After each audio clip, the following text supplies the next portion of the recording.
Oke, sekarang kita lihat salah satu contoh penggunaan bilangan bulat adalah dalam menyatakan perbedaan waktu di berbagai belahan dunia. Perhatikan peta dunia berikut ini. Kota Greenwich terletak di sini, merupakan salah satu kota yang ada di Inggris dan dinyatakan sebagai pusat perhitungan waktu, ditandai dengan bilangan bulat 0. Nah, dia sebagai pusat dan ditandai dengan bilangan bulat 0. Lalu, wilayah yang berada di sebelah kanan kota Greenwich ditandai dengan bilangan bulat positif.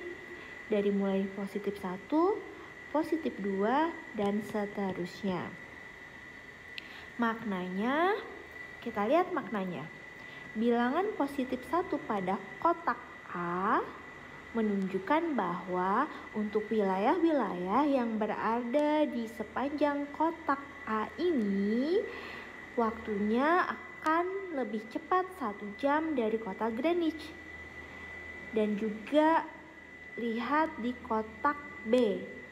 Ini menunjukkan bahwa wilayah-wilayah yang berada di sepanjang kotak B ini memiliki waktu 2 jam lebih cepat dari kota Greenwich, dan seterusnya. Jadi, misalnya saat ini di Greenwich adalah pukul 8 pagi, maka di wilayah yang ada di kotak A sudah menunjukkan pukul 9 pagi. Untuk wilayah yang ada di kotak B sudah menunjukkan pukul 10 pagi, dan seterusnya. Lalu sekarang kita perhatikan untuk wilayah-wilayah yang ada di sebelah kiri kota Greenwich. Nah, ini ditandai dengan bilangan bulat negatif. Ada negatif 1, negatif 2, negatif 3, dan seterusnya. Maknanya kita perhatikan. Negatif 1 pada kotak N menunjukkan bahwa waktu di daerah sini adalah 1 jam lebih lambat dari kota Greenwich. Jadi jika saat ini di kota Greenwich adalah pukul 8 pagi, maka di daerah sini masih menunjukkan pukul 7 pagi. Daerah di kotak O menunjukkan pukul 6 pagi, dan seterusnya. Jika kita gambarkan dalam satu garis bilangan, kota Greenwich sebagai pusat, titik 0, wilayah di sebelah kanan ditandai dengan bilangan bulat positif, dan sebelah kiri ditandai dengan bilangan bulat negatif. Seperti itu. Nah, informasi tambahannya, jarak dari satu kotak ke kotak berikutnya itu adalah sekitar 1655 km. Seperti itu.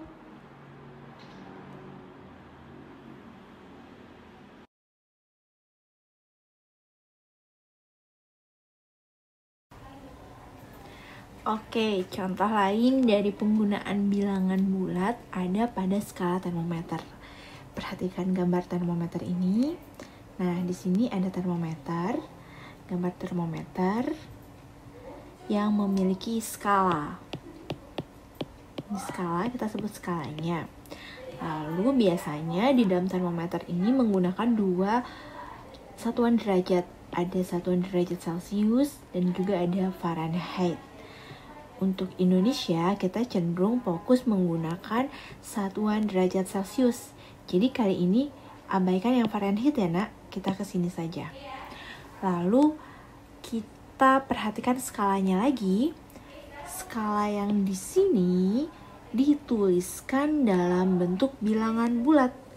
Ada 0, lalu bilangan-bilangan di atas 0 dinyatakan dengan bilangan bulat positif, sementara yang di bawah 0 dinyatakan dengan bilangan bulat negatif.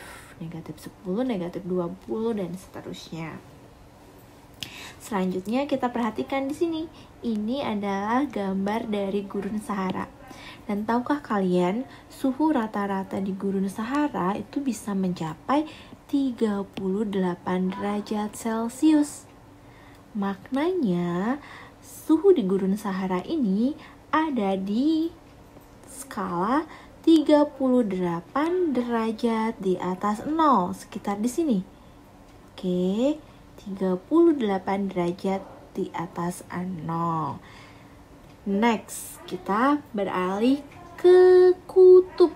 Nah, di sini kutub, tentunya kutub sangat dingin berlawanan dengan gurun kan? Di kutub ini suhu rata-ratanya bisa mencapai negatif 40 derajat Celcius. Apa sih makna negatif pada suhu? Oke, kembali lagi ke skalanya di sini. Negatif 40 derajat Celcius itu menunjukkan bahwa suhu di kutub ini mencapai 40 derajat di bawah 0. Wah, kita bayangkan saja 0 derajat sudah cukup membuat kita merasa beku. Apalagi ini 40 derajat loh di bawah 0. Oke. Bilbul terdiri dari 3 jenis bilangan. Bilangan positif, bilangan 0, dan bilangan negatif. Ini semua adalah gambar dari posisi kita.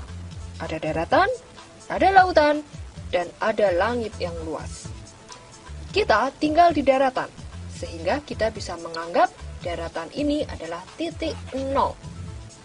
Kalau kita meloncat 1 meter, berarti kita berada 1 meter di atas daratan. Kalau kita terbang 2 meter, 3 meter, 4 meter, 5 meter, berarti kita berada di udara. Kalau kita menyelam di lautan 1 meter, 2 meter, 3 meter, 4 meter, 5 meter, berarti kita berada di bawah permukaan air. Jadi, bilangan positif itu seperti kamu terbang di atas langit. Bilangan 0 itu seperti kamu berdiri di atas tanah atau berdiri di atas permukaan air seperti superhero yang hebat. Kalau bilangan negatif, itu sama dengan menyelam di bawah permukaan laut. Nah, semakin tinggi kamu terbang, bilangan positifnya semakin besar. Semakin kamu menyelam, bilangan negatifnya semakin besar. Bilangan terbesar adalah bilangan yang positifnya paling besar.